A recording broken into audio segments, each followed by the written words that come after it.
Hey everybody, this is Michael Whalen. I am the general manager and the head of A&R for myndstream. And today we are talking all the way from Ireland, our friend Eamonn Karran talking about his new album. How are you? I'm great, Michael. Great. Thank you very much. How are you? I'm good. I'm surrounded by my misfit toys here in New York, and and I wanted to just take a second and talk about the new record. But before we do that, there isn't a lot of interviews with you. There's like bio material on you, but it's like this is an opportunity, even though you've had a long career. This is an opportunity for people to get to know you, and you get to say hello to them, and they can see how cute you are and all that stuff. Talk to me about how you got into music, like how it all, thousands of years ago when you were a baby. How did you get started in music? From a very, very young age, music is something that resonated with me. My first musical memory is actually sitting in front of a television, watching a singer, but hearing what was harmonies and asking the question, how can that woman sing with three voices? My mother looking at me and thinking, I was about 5 years of age, looking at me and going, seriously? But I remember just constantly listening and picking up on music, but we always had like a church organ style instrument at home. And I used to sit with the stereo on, the radio on beside me, and I would just play along, follow chords and just pick up. I was sent to piano lessons when I was 7 and absolutely hated the lessons. It just wasn't for me. I don't know whether it was me the problem or the teacher, but I came home and didn't like it. And as soon as I left the piano lessons, my family bought an upright piano and put it in the house for me because they knew I had an interest. They knew I enjoyed playing, and that was the beginning of where I am now.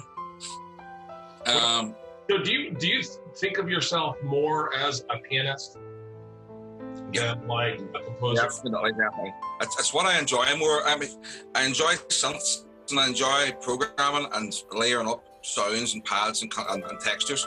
But the roots of everything is the piano. Everything starts with the piano melody. Yeah. Every track, every single track, even if the piano's taken out later, it always starts with a piano melody. So you have been described in many places, because I did some homework on you. You've been described as a deeply spiritual person. What does that mean? Yeah. Yes. Well, going back mainly to around about the time of the accident, I don't know whether I can describe it as an epiphany, but I had an awakening moment. I went from being a gigging musician, a taxi driver, to having absolutely nothing because I lost my license, I lost my car insurance, and I was basically sitting in the room thinking, what do I do next?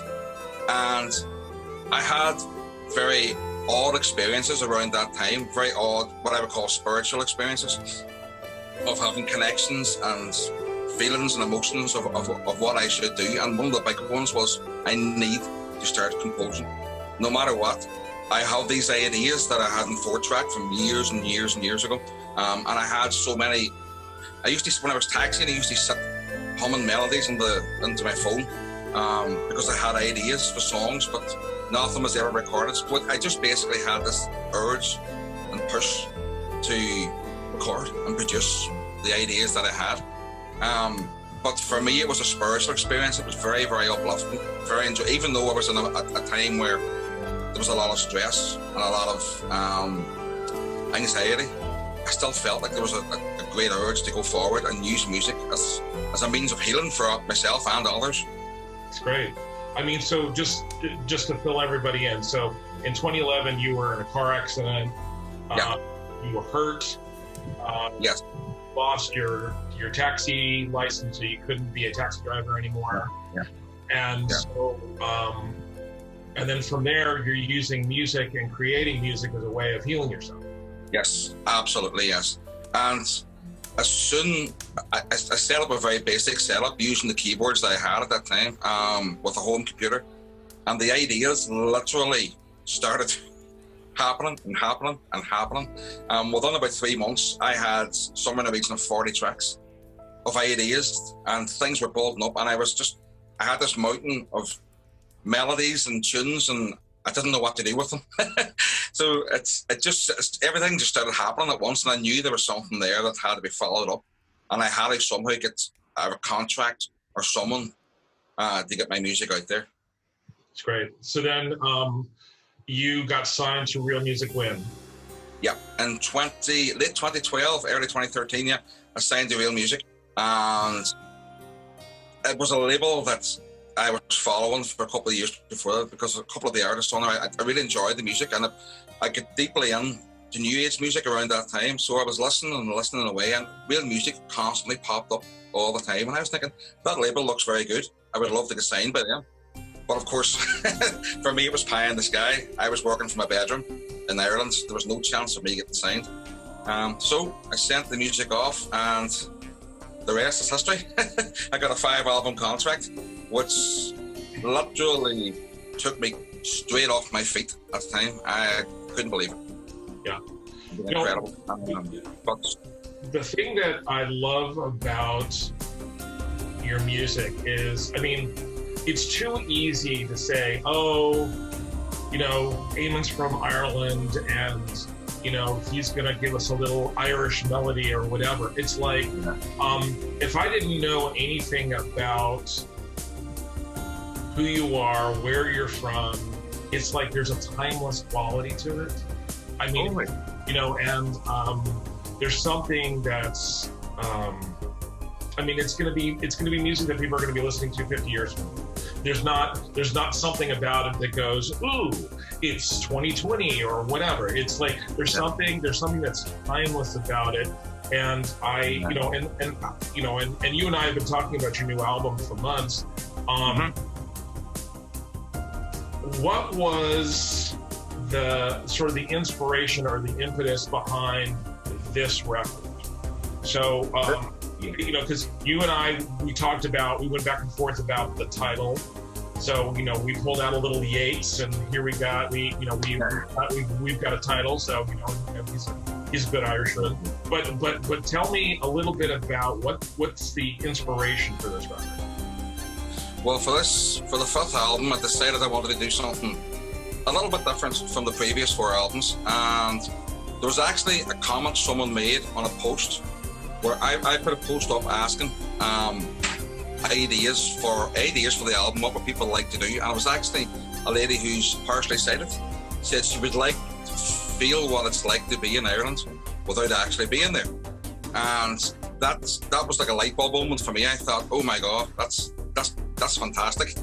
So I messaged her back and says, I'm going to do an album, and I want this album to represent certain places, powerful places, tourist areas in Ireland where people would visit, but maybe, especially nowadays with the whole pandemic, people can't make it here, but they can experience the emotions and the feelings.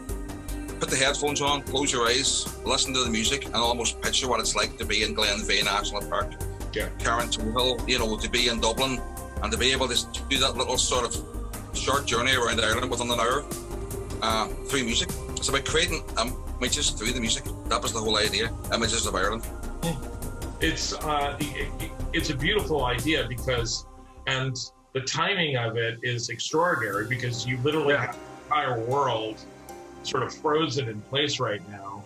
And so giving everyone an opportunity to have a sort of a mental vacation, a staycation, you know, an ability to travel without leaving your house, which right now is that's invaluable.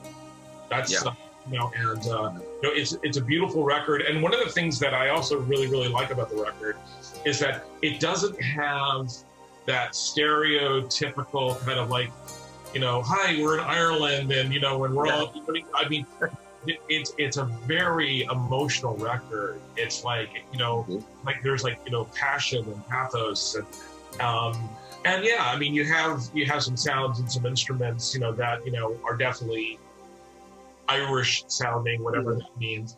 But I think the thing that I think is really successful about the record is that it's, yes, you are writing about specific places and you want to take people and give people a mental picture, but there's a universality about the record, which I think is really cool. Talk about your influences. I mean, I've read about who some of your musical influences are and some of the people that you like, but that changes over time. So like right now, who would you point to as your influences? Right now, at the moment, I love listening to Ludovico Einaudi. I love listening to piano, solo piano. That's what I find most powerful at the moment. There's no, for me, it's the older new age, Jean-Michel Jarre, Mike Oldfield. Those are the big things that help me, and of course Clannad and Enya.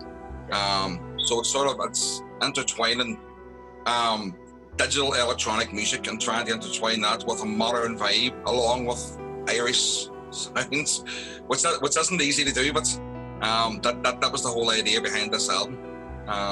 But piano melodies wise, I love listening to very soft, very easy listening piano, such as Ludovico. That would be the main thing at the moment. Yeah, the Ludovico is terrific, and I couldn't believe last year he released 7 albums. It's like what? But his music is beautiful, and how it's recorded. There's all that space. You can feel the room he's in, and stuff in the room with him. Yeah, and the strings come in and all that stuff. And I think that you've done a very, very good job at creating a sound for yourself that's yours, which is very hard to do, and creating a very organic sound. I mean, there was a couple of times when you and I were talking that I was like, "Hey, what's that?" And you're like, "It's a sample," and because I thought it felt very acoustic, it felt very warm. So you even fooled me a little bit. What do you want to leave people with at the end? I mean, you got the Irish travelogue, your travelogue. Like, what do you want to give people as like a feeling after they listen to your music? I just want people to feel uplifted and healed. There's so many complex problems and issues, especially along mindfulness, along the whole idea of anxiety and depression at the moment, that I want this to universally cover a lot of problems, a lot of issues that people may be suffering from at the moment, and maybe they might find peace and healing of any kind at all would be fantastic. I mean, I got a message a number of years ago. It was my second album, of a guy who basically said he went through his whole a drug addiction and he's lost his wife, and he was at the last leg. He was basically going to end it all, and he found my music and he listened to it for about a month, and he says he just found absolute peace within the music. And that to me that's the lottery one for me. When someone messages you and tells you that your music has essentially changed their life around, that's the best. That's the goal. Wow. Yeah, we might as well just leave it right there. I mean, what are you going to say to that? I mean, because when you have a fan, a listener, come back and say that your music has touched them, they're making different choices because they're listening to your music. Yeah. I mean, that's amazing. But I'm also, I'm actually not surprised. Your music is beautiful, and this new album is beautiful. I am so excited about it coming out. Yes. I'm busily cutting a video for you right now, so everyone's calm down. And And but just thanks so much for spending a couple of minutes talking about the new record. Oh, no, Paul. No, I've enjoyed the chat. Thanks for calling over. And everyone, Eamonn's record comes out later this month. Deep Works 4. Beautiful record. Thanks so much.